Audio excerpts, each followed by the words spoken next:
បាទសូមគោរពនឹងជម្រាបសួរអលោកលោកស្រីដែលកិច្ចការប្រិមិត្តជាទីគោរពនឹងជាទីបត្រីស្វាគមន៍សាជាថ្មីជាមួយនឹងកម្មវិធីដាសបហានអ្នកប្រជុំបាត់ទេ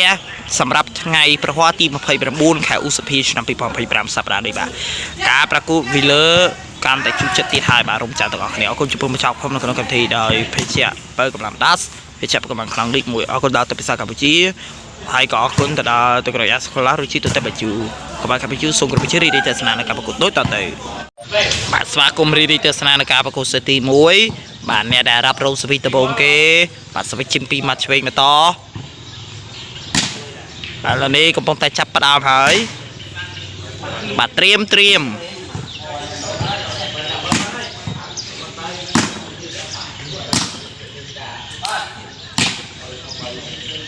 ទៅហើយបាទងាកចូលកញ្ញាំបាទប៉ាសេទៅឲ្យមកឆ្វេងកលែអេឡងសវិអត់ឆ្លងទេបន្ទុក1-0ទៅហើយឥឡូវនេះសវិជា2ម៉ាត់ឆ្វេងបន្ទុក1-0បាទទៅហើយប្លុកកន្លែងណាបាទងាកសវិចូលកញ្ញាំឥឡូវនេះប៉ាសេឲ្យសវិម៉ាត់ឆ្វេង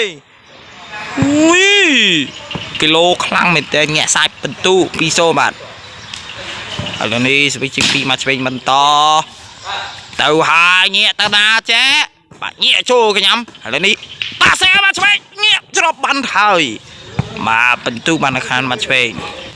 ចាប់សិតទី1បាទបញ្ចប់សន្តទស្សនាសិតទី2បាទសូមរីករាយទស្សនាការប្រកួតសិតទី2បាទសមាជិកចូលកញ្ញាំបាទសមាជិកងាកឲ្យមកឆ្វេងលើសម្លាញ់ទៅហើយបន្ទុកបានទៅខានមកឆ្វេងបន្ទុក2-1បាទហើយលើនេះសវិជ2មកឆ្វេងបន្ទុក2-1បន្តទៀតទៅហើយថាមកពោងាកសវិបាទៅហើយប្លុកកន្លែងណាបាទសមាជិកចូលកញ្ញាសមាជិកងាកឲ្យមកឆ្វេងច្រប់បាត់ទៀតបាទសាមកសាទៀតចូលកញ្ញាមកសាទៀតហើយមកឆ្វេងច្រប់វិញតែចូលមកហើយ